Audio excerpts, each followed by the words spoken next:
자, 아버지의 땅 작품 보도록 할게요. 자, 전체 줄거리부터 한번 봅시다. 나는 홀어머니와 살고 있는 군인이다. 여기서 말하는 군인은 당연히 남한군이에요. 국군이라고도 하죠. 공산주의자였던 아버지로 인해 피해의식을 갖고 살아온 인물이다. 그래서 왜 홀어머니냐면 아버지가 공산주의 운동한다고 임신한 어머니를 두고 공산주의 하러 산 타고 넘어가 버려요. 그래서 어머니는 내가 태어났을 때부터 나를 혼자 키우신 분이야. 나와 오일병은 야전진지를 구축하기 위해 참호를 파는 과정에서 이름 모를 유골을 발굴하고, 자, 이 유골은요 아버지를 떠올리게 하는 소재기는 한데 아버지 유골은 아니다. 유골의 주인이 누군지 확인하기 위해 인근 마을을 방문한다. 그 마을에서 나와 오일병을 따라온 노인은 유골이 묻힌 곳과 그 인근이 6.25 전쟁 막바지에 숱한 시신이 묻혔던 곳임을 알려준다. 노인은 군인들과 함께 유골을 수습하고, 여기서 군인들이라고 하는 애는 누구냐면 나 그리고 오일병 그리고 나의 상관 요렇게 보시면 돼요. 그래서 노인과 그 다음에 요 군인들은 주인공 무리들 이라고 생각해 주시면 됩니다. 유골을 수습하고 술과 안주로 간단히 제사를 지낸다. 난 노인을 집에 모셔다 드리게 되고 노인으로부터 전쟁의 와중에 실종됐던 그의 형님에 관한 이야기를 듣는다. 난 첫눈을 맞으면서, 첫눈, 이 작품은 계절적 배경이 겨울입니다. 아버지를 애타게 기다리던 어머니를 회상하며 그녀의 슬픔을 이해하고 얼어붙은 땅 밑에서 웅크리고 누운 아버지 모습을 상상하며 그의 고통과 죽음에 연민을 느낀다.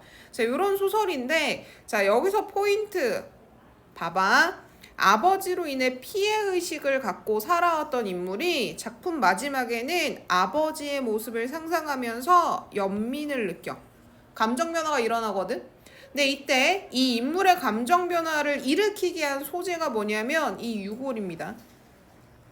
그래서 유골을 발견하고, 자, 이 주인공은 내적 변화라고 하는 걸 일으키게 돼. 그 지금 여러분 6월 모의고사에 실린 부분이 그 부분입니다. 그래서 유골을 발견한 후, 그 중략 이후에 아버지에 대한 생각을 변환하게 하는 장면이 뒤에 나오는데, 이제 그 부분이 과거 회상이랑 환상이 막 결합돼서 나오면서 내용 이야기가 조금 힘들어지는 부분이에요. 그 전에는, 그 중략 부분 전에는 어른이 된 내가 이제 어린 시절에 나라고 하는 애가 어떻게 해서 그러한 피해의식이라고 하는 걸 갖게 됐는지 이걸 설명해주는 부분이야. 오케이? 자, 어머니의 변명은 끝끝내 내 마음을 어루만져주지 못했다. 그 후로 난 좀처럼 아버지에 대한 얘기를 꺼내지 않게 되었다. 자, 우리가 여기서 알 수 있는 건 아버지에 대한 얘기를 내가 꺼냈어. 그리고 어머니는 무언가 변명을 했는데 나는 그거에 대해서 납득했어? 못했어? 못했어. 그쵸? 그리고 여기 보시면 1인칭 주인공 시점이 나타나는데 보면 과거 형식으로 쓰이고 있죠.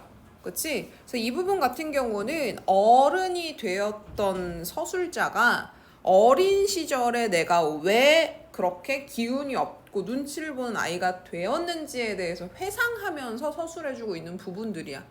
알겠어? 그래서 어린 시절의 나라고 하면 서술자는 어른이 된 나예요. 어른이 된 내가 어린 시절의 나에 대해서 쭉 설명해주고 있는 거야. 뜻밖에도 아버지의 죄를 순순히 시인했다. 자, 봐봐. 이 아버지의 죄를 시인하는 그녀의 한마디가 이러지? 이게 이 어머니의 변명이랑 같은 내용이야. 그러니까 내가 저걸 듣고 어떻게 생각했어? 납득하지 못했다는 거죠. 상처받았다는 거지. 아버지에 대한 질문을 내가 했고 어머니가 아버지의 죄를 시인해버렸어. 그래서 나는 엄청난 충격을 받게 되었다. 그래서 아버지에 대한 미움, 증오를 느끼게 되었던 일을 저기서 설명해주고 있어요. 바로 그 순간부터 난 아버지의 그 죄라는 것을 내 스스로 함께 나눠 지니고만 느낌이었고, 그 때문에 나이에 걸맞지 않게 난 눈빛이 깊고 어두운 아이가 되어가고 있었다. 그래서 어린 시절 내가 왜 스스로 죄책감이라고 하는 걸 갖게 됐는지 거기에 대해서 설명해주고 있습니다. 그리고 그때부터 아버지의 무서운 환영은 저주처럼 내 곁을 따라다니기 시작했다. 그래서 이 그때부터라고 하는 시점이 언제야? 엄마의 변명을 들은 이후부터. 아버지의 죄라고 하는 걸 들은 이후부터. 자, 그는, 그래서 요 그는이라고 하는 건 아버지를 뜻하는 거죠. 아버지 혹은 환영을 뜻하는 거죠. 언제나 시커먼 어둠 저편에 숨어서 음산하게 그지없는 눈빛으로 나를 쏘아보고 있었다. 그는 어디에나 숨어 있었다. 내 어릴 때 이따금 고개를 디밀어 들여다보면 마루 밑 저편 깊숙이 도사리고 있던 그 까마득한 어둠 속에도 그 어둠 속에서 술술 기어나오던 그 눅눅하고 음습한 냄새 속에서도 내가 한 번도 얼굴이 본 적이 없는 그 사내는 핏발선 누나를 범뜨기며 나를 쏘아보고 있는 것이다. 봐봐, 나 한 번도 아버지 얼굴 본 적 없지. 그치? 그런데 그 사내라고 하는 환영은 얘가 어떻게 상상해냈을까? 어머니가 가지고 있는 사진이 있어요. 그걸 내가 어린 시절에 봤겠죠. 그치? 그래서 그 모습을 토대로 아버지에 대한 환상, 환영이라고 하는 걸 만들어낸 건데 이 환영의 정체는 내 마음 상태야. 그래서 어린 시절에는 저 아버지 환영을 보고 무슨 생각을 해? 무섭다라고 생각하죠. 그리고 저 환영이 항상 날 쫓아다니는 이유는 죄 때문이다. 죄책감. 이런 걸 막 느꼈어.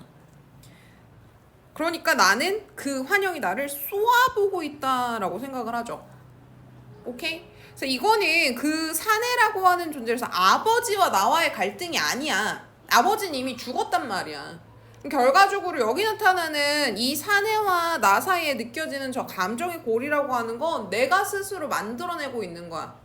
내가 죄인의 자식, 죄인의 핏줄이다라고 하는 부분 때문에 이거는 일종의 겉으로 드러났을 때는 외적 갈등처럼 보이죠. 근데 이거는 내면의 갈등이에요. 근데 이 내적 갈등이라고 하는 게 이제 점점 커가면서 일련의 사건을 받고 그리고 나서 해소되는 모습이 보여지거든. 그런 소설들을 우리가 일종의 성장 소설이라 그래요. 얘는 기본적으로 청소년 시기서부터 어른이 된 나까지 막 이렇게 다루는 부분은 포인트가 아니라서 성장소설 아닌 것처럼 보일 수도 있긴 한데 기본적으로 성장소설 좀 구조를 갖고 있어요. 그건 어디서 묻었는지도 모르는 오랜 시간이 흐른 뒤에 지워지지 않는 핏자국처럼 이 핏자국이라고 하는 거의 원관념은 저주와 공포의 낙인이지. 그치? 그래서 그 사내 자기한테는 저주와 공포의 낙인이었다라는 거야. 아버지가 죄인이었다라고 하는 게 자기가 어린 시절에는 저주였고 공포스러운 거였대.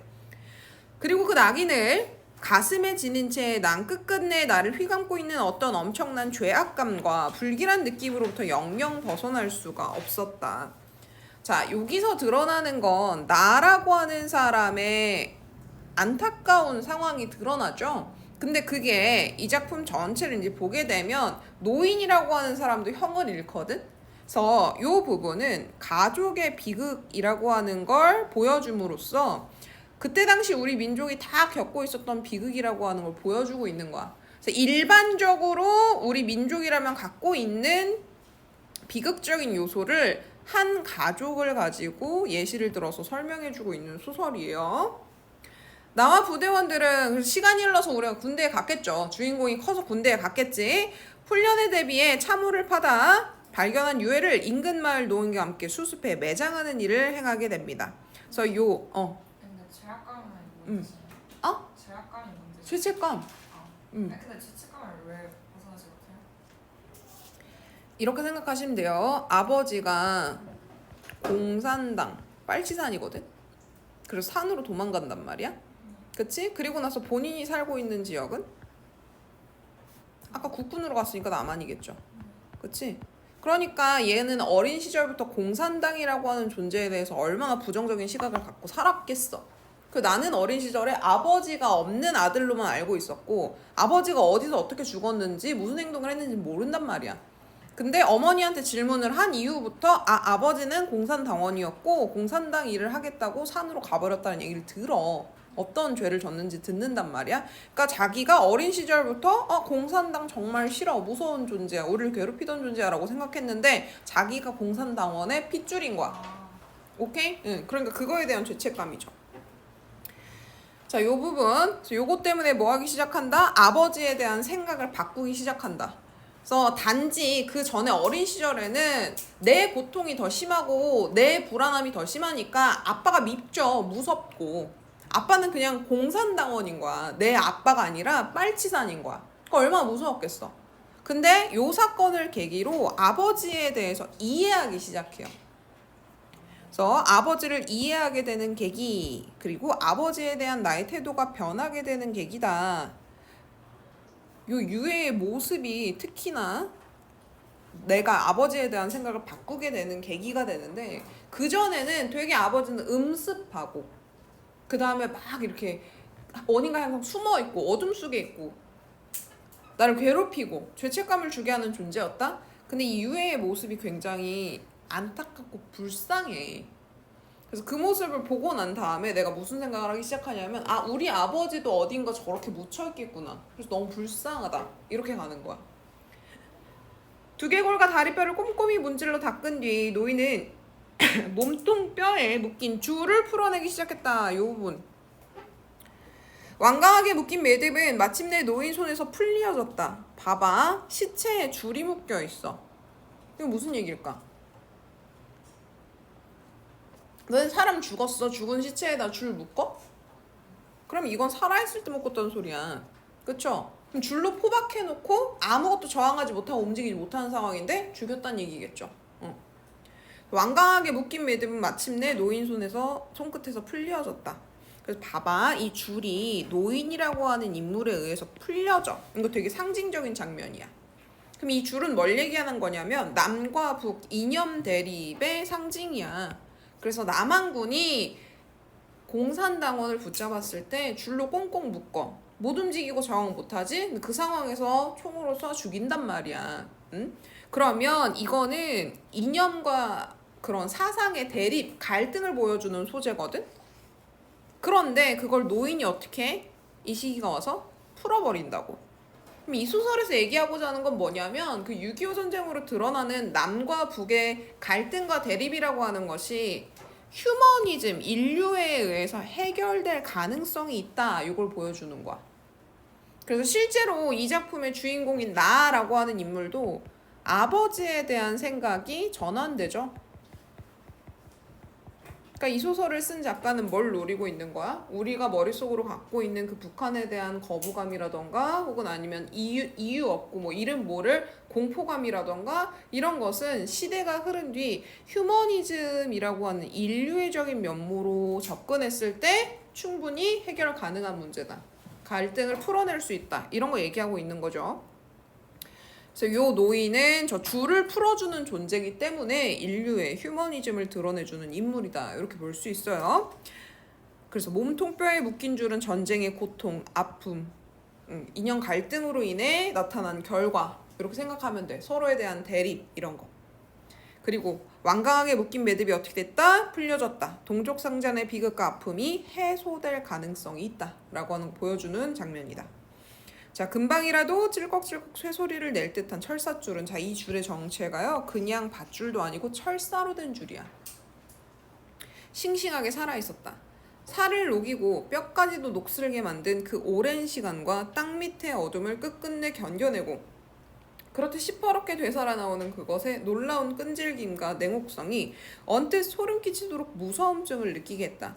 자, 여기서부터 여기까지는 이 줄이라고 하는 게 어떠한 상태였는지 설명해주고, 그리고 주인공이 그 줄을 보면서 어떠한 감정을 느꼈는지에 대해서 설명해주는데, 그건 결과적으로 전쟁이 얼마나 냉혹했고 사람들에게 공포적인 존재였는지 떠올리게 해줘요.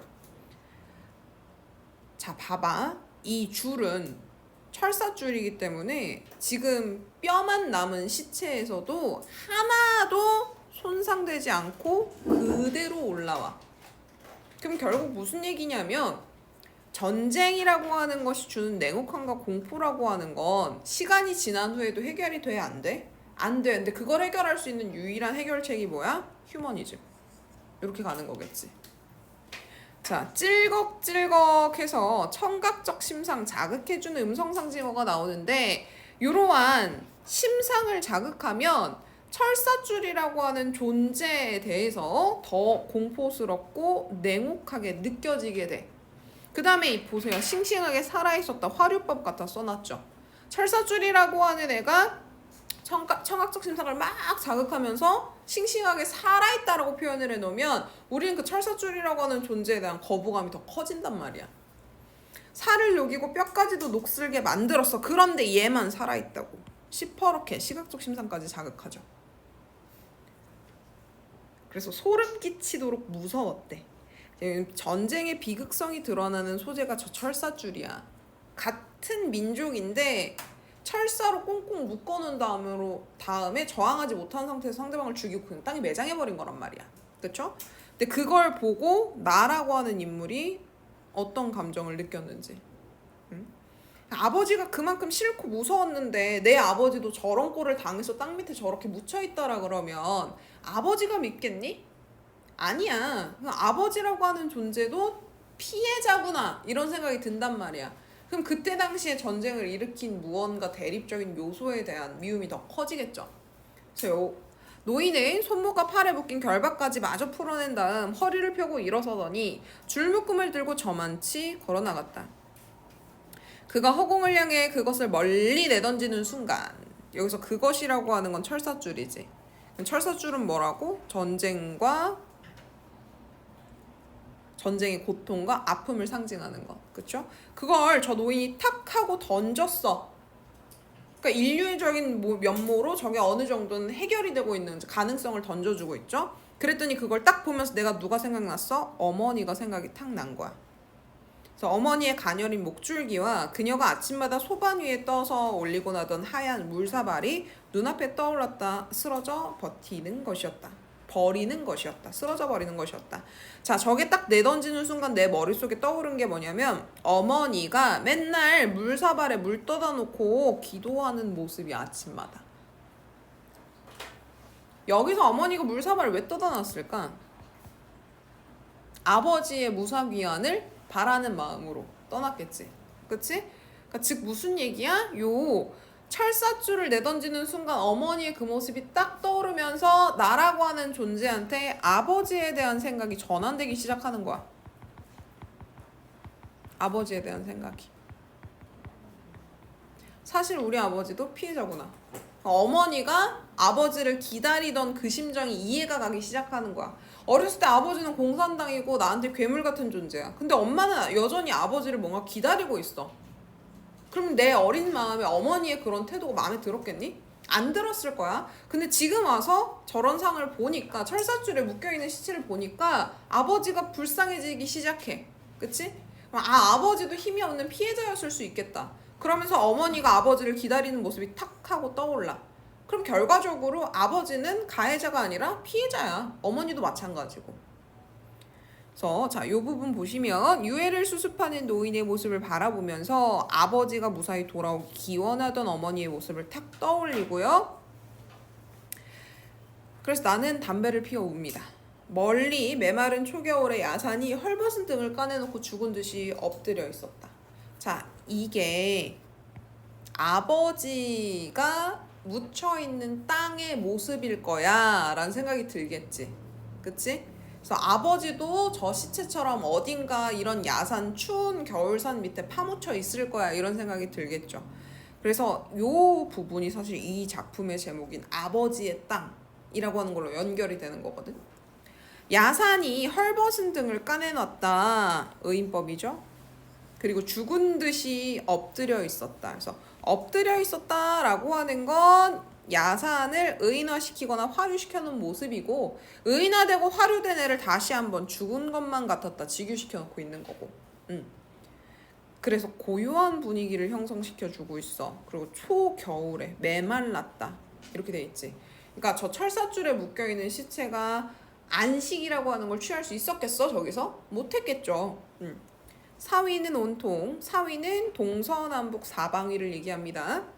잿빛의 풍경이었다. 핑, 현기증이 일었다. 자, 그래서 여기 이후부터 과거의 기억을 떠올리기 시작합니다. 그래서 여기부터 이렇게 해서 묶어놨죠. 여기까지. 자, 핑 하면서 뭘 보기 시작하냐면 과거의 어머니 모습을 떠올리기 시작하고 거기에 플러스 아버지의 환영이 더해져서 나타나. 볼게요.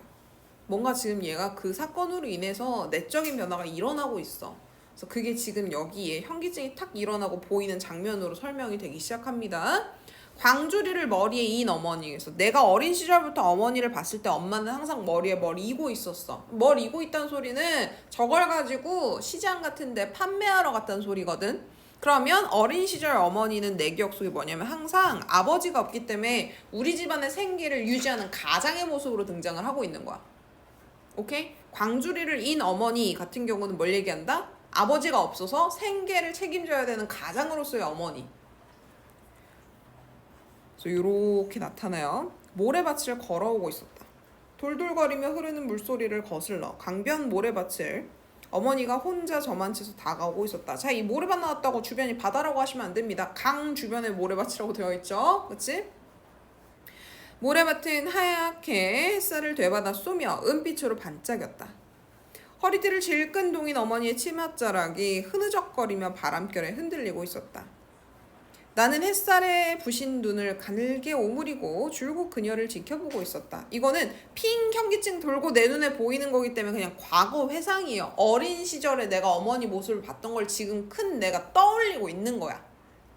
그때였다. 그래서 어린 시절 어머니의 모습을 떠올리고 있는데 그때 그녀 뒤를 바짝 따라오고 있는 사내의 환영이 겹쳐 보이기 시작해요. 어린 시절에 내가 실제로 본 거는 요 장면까지야. 요 장면, 어머니가 광주리를 이고 강변 모래밭을 걸어오는 장면만 내가 봤거든. 근데 커서 내가 지금 유고를 발견한 후에 무언가를 탁 깨닫고 저 과거를 떠올리면서 아, 사실 그 뒤에는 우리 아버지 환영이라고 하는 존재가, 아버지의 존재가 항상 엄마를 뒤쫓아오고 있었겠구나, 이런 걸 깨달은 거예요, 얘가. 그래서 지금 보는 과거 회상 속에 아버지 환영이 같이 드러나는 거예요. 그건 아버지였다. 언젠가 어머니의 낡은 반다지 깊숙한 옷가지 밑에 숨겨져 있던 액자 속에서 학생복 차림으로 서 있던, 이러지. 아버지가 마지막에 남기고 간 사진은 학생복이란 소리야. 그럼 아버지가 나이가 엄청 많았겠니? 안 많았다는 소리야.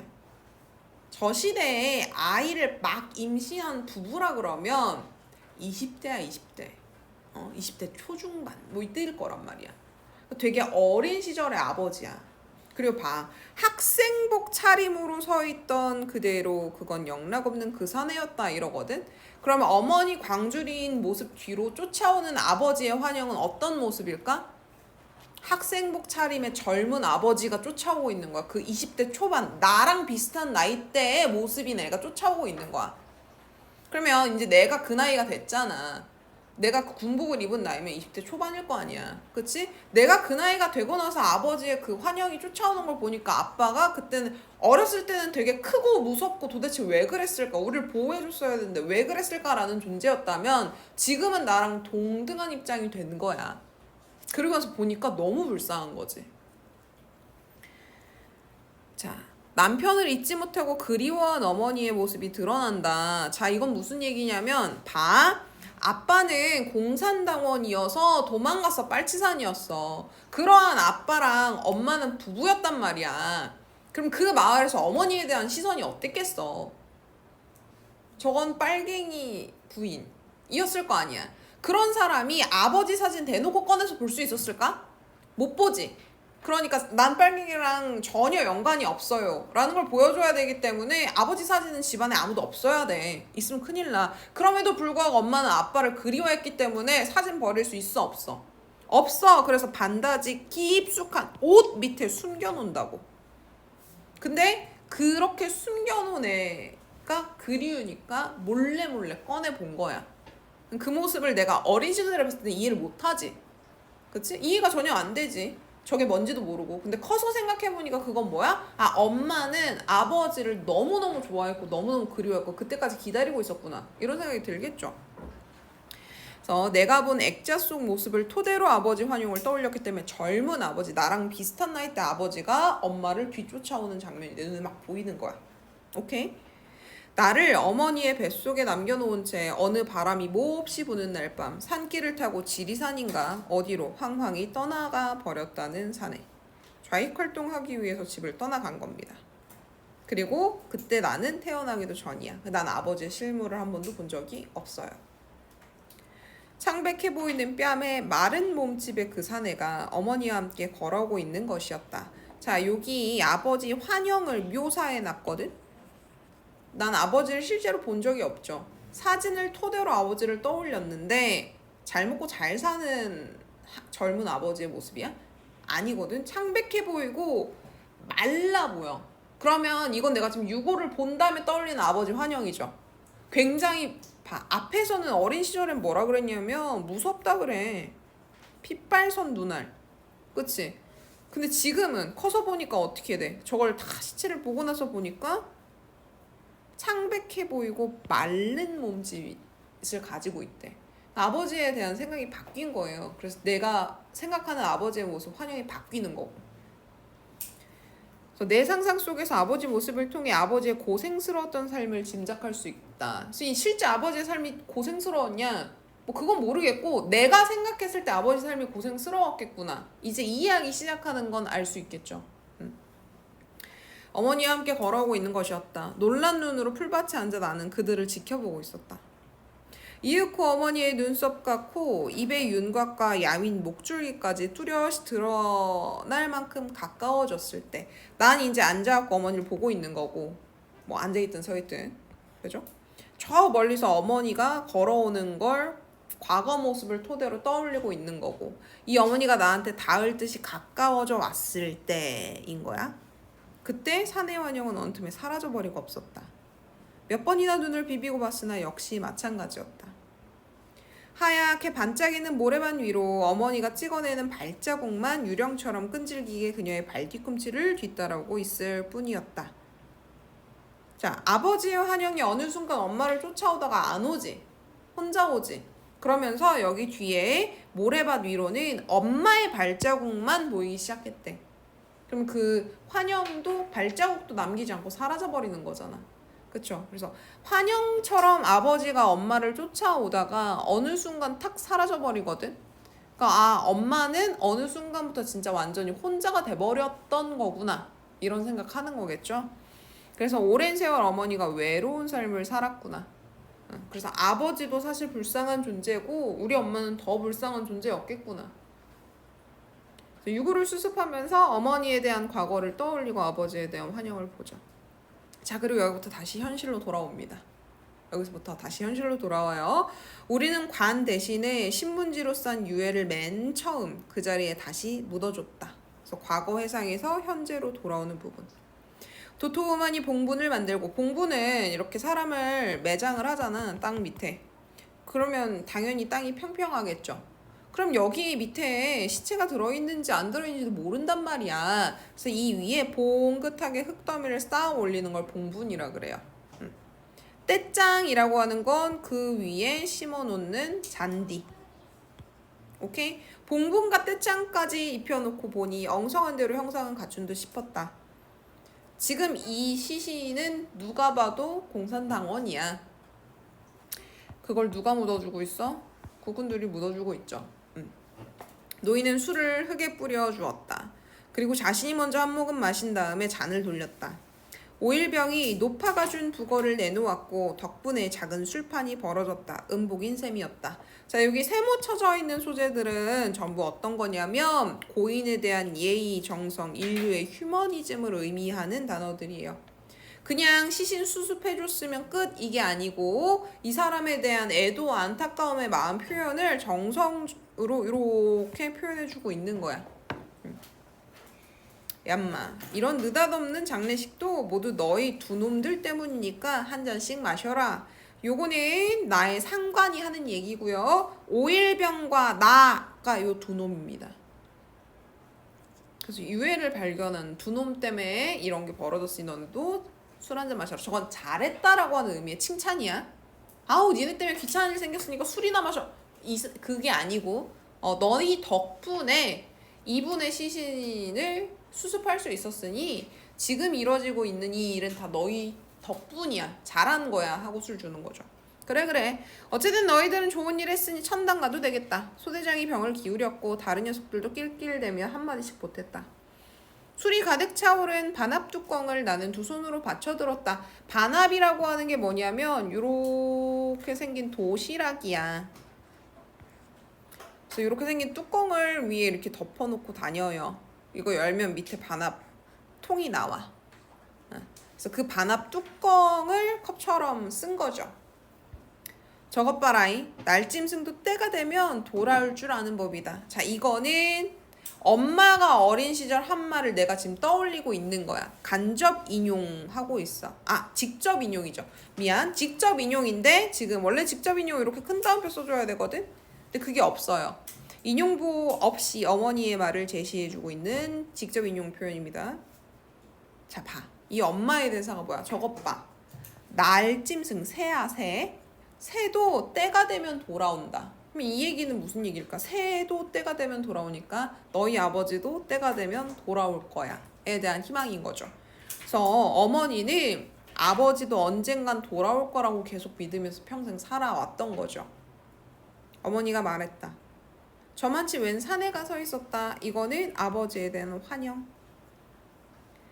가슴과 팔목에 철사줄을 동여맨 채 사내는 이쪽을 응시하며 구부정하게 서 있었다.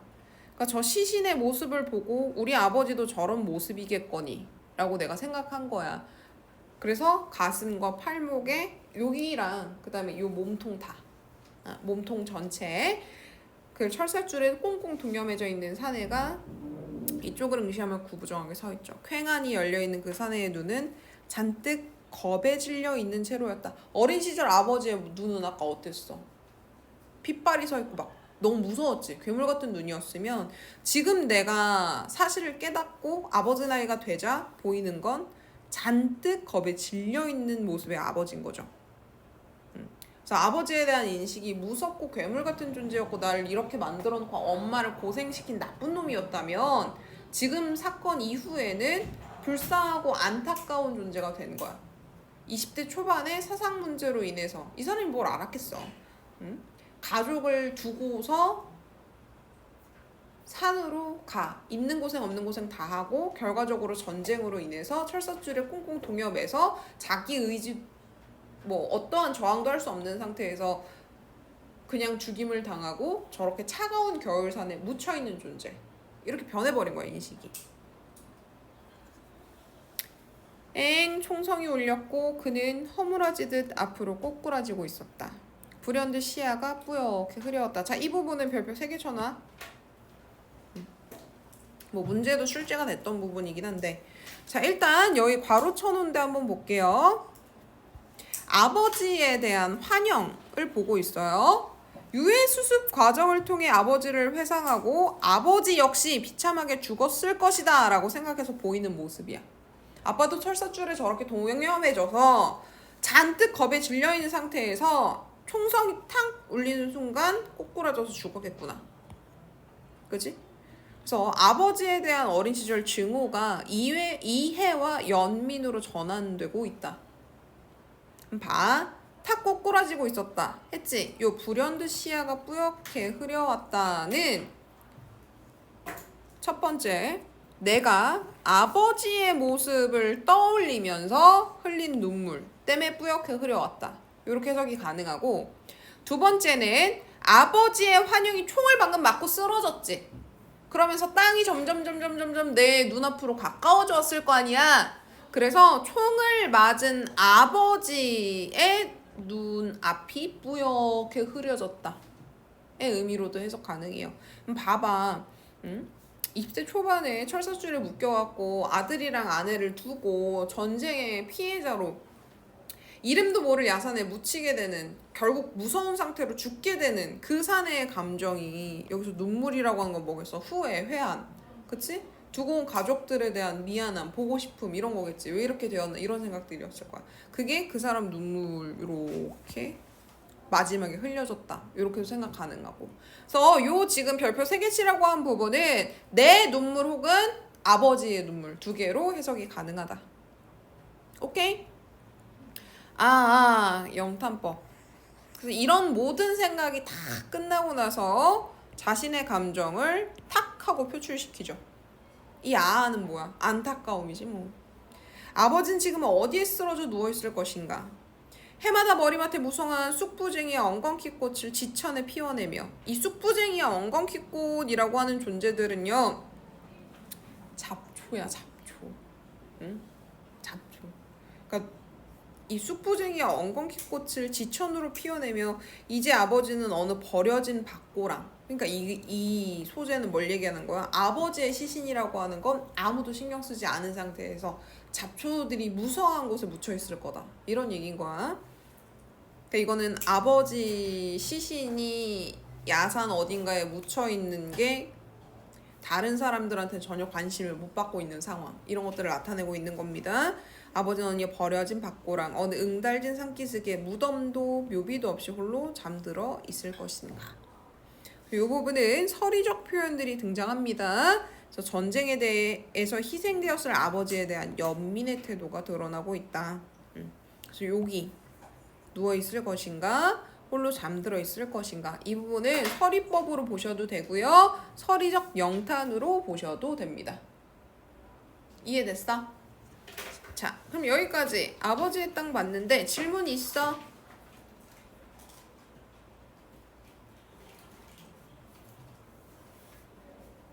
자, 그럼 설명은 여기까지 합시다.